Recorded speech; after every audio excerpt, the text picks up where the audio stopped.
এখন আমরা যেটা নিয়ে কাজ করব ওটা হচ্ছে ট্রাভেলিং সেলসম্যান, যেটা হচ্ছে অ্যাপ্রক্সিমেশন অ্যালগোরিদমের একটা পার্ট। তো এখানে আমরা দেখতেছি কি এ একটা গ্রাফ দেওয়া আছে এ বি সি ডি, যেটা সব দিকেই যাচ্ছে।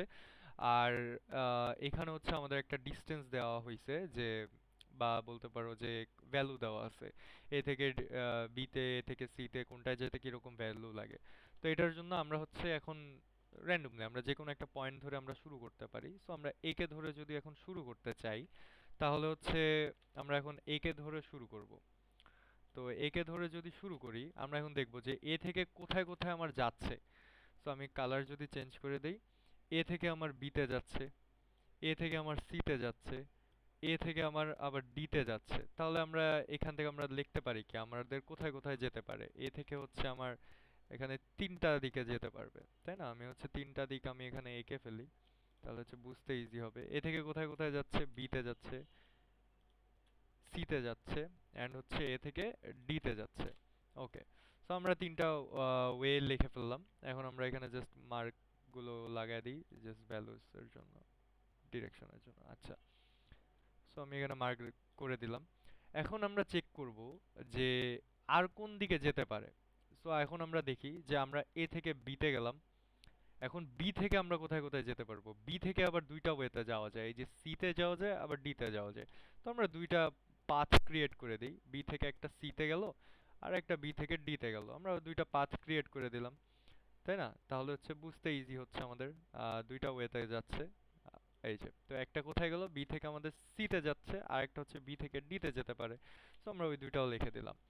আবার সি থেকে কোথায় কোথায় যায়, আমি যদি এটা মুছে ফেলি, সি থেকে কোথায় কোথায় যায়, সি থেকে আমার বিতে যেতে পারবে আবার ডিতে যেতে পারবে। সো আমি এখানে দুইটা পাথ আমি সিলেক্ট করে দিই। এখন এই দুইটা পাথের মধ্যে কোথায় কোথায় যাবে, বিতে যাবে অ্যান্ড হচ্ছে ডিতে যাবে। সো আমি এখানে বি দেই, এখানে হচ্ছে আমি ডি দেই। আবার এ থেকে যদি আমি এখন ডিতে যাই, ডি থেকে বিতেও যেতে পারবো, আবার কোথায় যেতে পারবো, সিতে যেতে পারবো। তো এখানে আমি দুইটা দেই। কোন দুইটা হবে, একটা যাবে হচ্ছে বিতে, একটা যাবে হচ্ছে ডি থেকে সিতে, তাই না? বিতে, হ্যাঁ ঠিক আছে, সিতে। তো এখন আমি জাস্ট এই দুইটাকে একসাথে কানেক্ট করে দিই। আচ্ছা, এটাকে আর এটাকে হচ্ছে কানেক্ট করে দিলাম। আচ্ছা, তো এখন এখন হচ্ছে আমরা দেখবো যে কোথায় গেলাম, এ থেকে বিতে গেলাম, বি থেকে সিতে গেলাম, কোন দিকে আর একটা বাকি থাকে, ডি বাকি থাকে। সো এখানে ডি আমি হচ্ছে সার্কেল গুলো দিয়ে দিই, কারণ এখন প্রত্যেকটারই একটা একটা করে পাথ বাকি আছে। সো আমি জাস্ট সার্কেল গুলো এখানে দিয়ে যাই, যাতে একবারে আমরা লিখে ফেলতে পারি।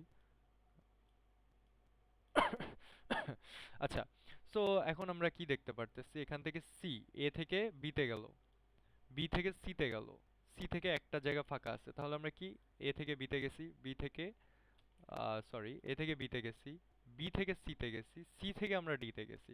তাহলে আমরা এ বি সি, তাহলে এখানে আমরা ডিতে যেতে পারবো। তারপর আবার কি, এ থেকে বিতে গেছি, বি থেকে ডিতে গেছি, তাহলে আরেকটা জায়গা বাকি থাকে, সেটা কি, সি বাকি আছে।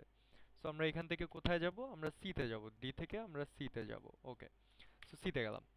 তারপরে আর কি আছে, এ থেকে সিতে গেছে, সি থেকে বিতে গেছে, বি থেকে বাকি আছে কোনটা, বি থেকে হচ্ছে ডি বাকি আছে, তাহলে আমরা এখানে ডি লিখে ফেলবো। আর হচ্ছে এ থেকে সি, সি থেকে ডি, ডি থেকে কোথায় যাবে, বি, বি বাকি আছে, বি লিখে ফেলি। এ থেকে ডি, ডি থেকে বি, বি থেকে কোথায়, সি বাকি আছে, তাহলে আমরা এখানে সি লিখে ফেলি। আর হচ্ছে এ থেকে ডি, ডি থেকে সি, আর সি থেকে কোথায় যাবে, সি থেকে হচ্ছে যাবে আমার কোথায়, বিতে। আচ্ছা, তো আমরা এটা লিখে ফেললাম। এখন যখন আমরা এইরকম সেলসম্যান যেটা নিয়ে আমরা কাজ করতেছি, সো এটা আমাদের কিভাবে কাজ করবে, এটা কি আমাদের এখানেই থেমে যাবে না। যদি আমরা কনসিডার করি, যেমন এটাকে যদি কনসিডার করি, এ বি ডি সি যদি আমরা কনসিডার করি, বা এ বি সি ডি যদি কনসিডার করি, তাহলে কি, এ থেকে বিতে গেল, বি থেকে সিতে গেল, সি থেকে ডিতে গেল, কিন্তু আমাদের এই ক্ষেত্রে আবার রিটার্ন করতে হবে, যেখান থেকে আমরা শুরু করছি সেখানে আবার রিটার্ন করতে হবে, তাই না? তাহলে আমার ডি থেকে আবার এতে যেতে হবে। যদি আমরা এটাকে সিম্পল ওয়েতে চিন্তা করি, তাহলে কি করতে পারি আমরা, সেটা হচ্ছে এ থেকে বিতে, বি থেকে ডিতে, ডি থেকে সিতে, সি থেকে আবার আমাদের এতে যেতে হবে একটা সার্কেল কমপ্লিট করার জন্য। তো যেহেতু এটা আমাদের একটা কন্ডিশন, তাহলে আমরা কি করব, আমরা হচ্ছে আবার একটা পাথ ক্রিয়েট করব, যেটা হচ্ছে আবার ব্যাক টু এ। ঠিক আছে, তাহলে এই পাথ যদি আমরা ক্রিয়েট করতে চাই, আবার হচ্ছে এখানে একটা একটা করে আমি সার্কেল লিখে নেই, তাহলে হচ্ছে কি আমাদের পাথটা হয়ে যাচ্ছে ইজি, একটা কমপ্লিট সার্কুলেশন হয়ে যাচ্ছে আমাদের, তাই না? তাহলে এখানে আমাদের কি হচ্ছে, সবগুলা এ যাবে, কারণ ব্যাক টু এ হবে, কারণ আমরা এ থেকে শুরু করছি। যদি বি থেকে শুরু করতাম সো ব্যাক টু বি হতো, ডি ডি থেকে শুরু করলে ব্যাক টু ডি হতো, সিম্পল। তো আমরা এখন আবার ব্যাক টু এ দিলাম। তো আমরা এখন হচ্ছে এটাকেও কানেক্ট করে দিই, সবগুলোকে একটার সাথে আরেকটা। ওকে, কানেক্ট করে দিলাম। আচ্ছা, বি থেকে ও কানেক্ট করে দিলাম। এখন আমরা এখন কি করব, আমরা হচ্ছে এখন ডিসটেন্স দেখব। সো আমি কালারটা চেঞ্জ করে দিই যাতে বুঝতে আমাদের ইজি হয়। ওকে, আমরা এখন কি ডি থেকে এতে যাচ্ছি, তাহলে এই যে আমাদের ডি, ডি থেকে যদি আমরা এতে যেতে যাই, তাহলে আমাদের ভ্যালু কত এখানে, আমাদের ভ্যালু কত ডি থেকে এতে গেলে, এই যে ডি, ডি থেকে এ কত 3, তাহলে আমরা এখানে 3 লিখে ফেলি। ওকে, আমি এভাবেই লিখতেছি, তাহলে ইজি হবে বুঝতে যেহেতু কালার চেঞ্জ করছি। আচ্ছা, তো আমরা যদি এখন সি থেকে এ বের করতে চাই, তাহলে হচ্ছে সি থেকে ডি যদি আমি এর ভ্যালুটার সাথে এই যে ডি থেকে এর ভ্যালু যোগ করে দিই, তাহলে কি আমরা সি থেকে এ পাচ্ছি না? পাচ্ছি। তাহলে এখন কি সি থেকে ডি, আমরা সি থেকে ডি তে যাচ্ছি, তাহলে সি থেকে ডি তে যাচ্ছি, ভ্যালু কত 3, তাহলে আমার টোটালটার ভ্যালু কত হয়ে যাচ্ছে 3 আর 3 6। ঠিক আছে, ওকে।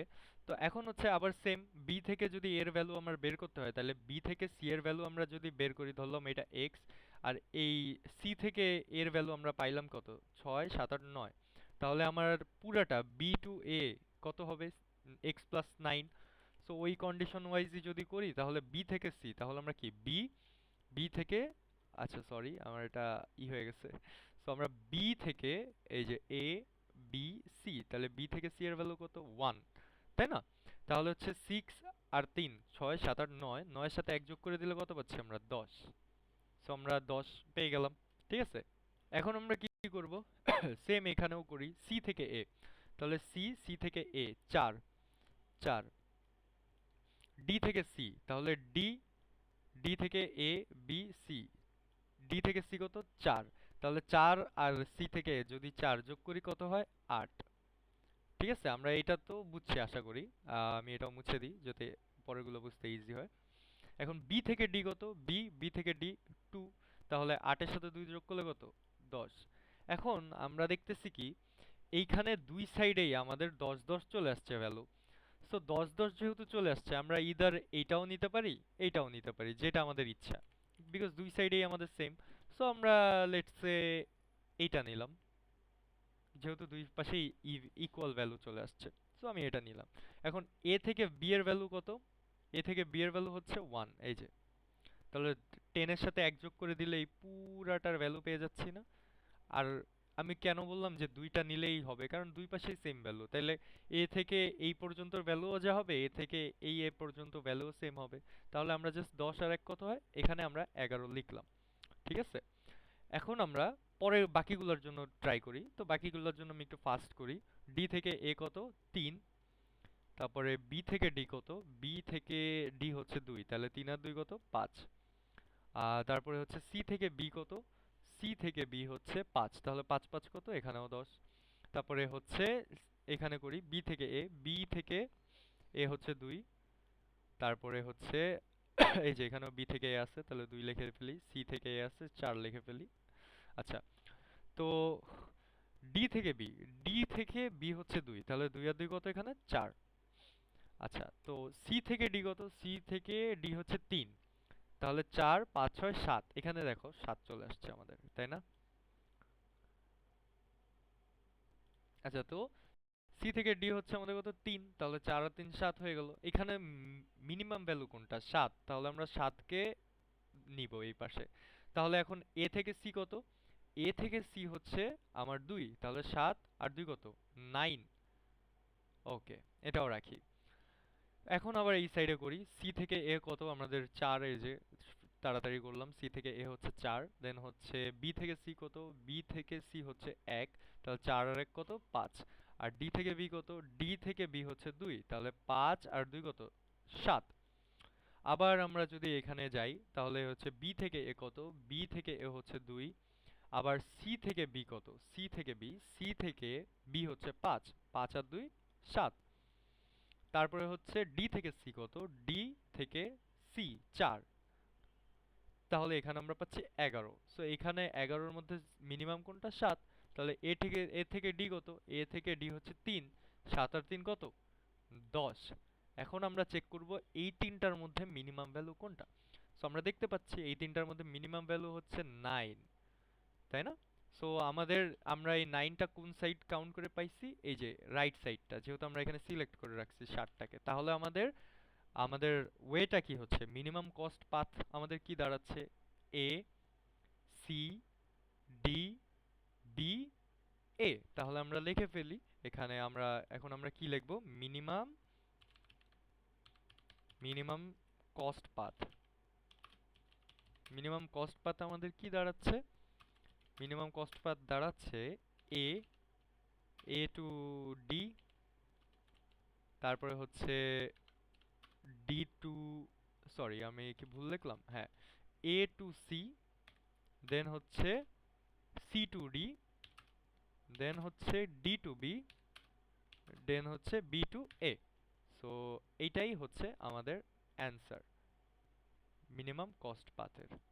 আর এটাই হচ্ছে ট্রাভেলিং সেলসম্যানের স্ট্রাকচারাল পিকচার বা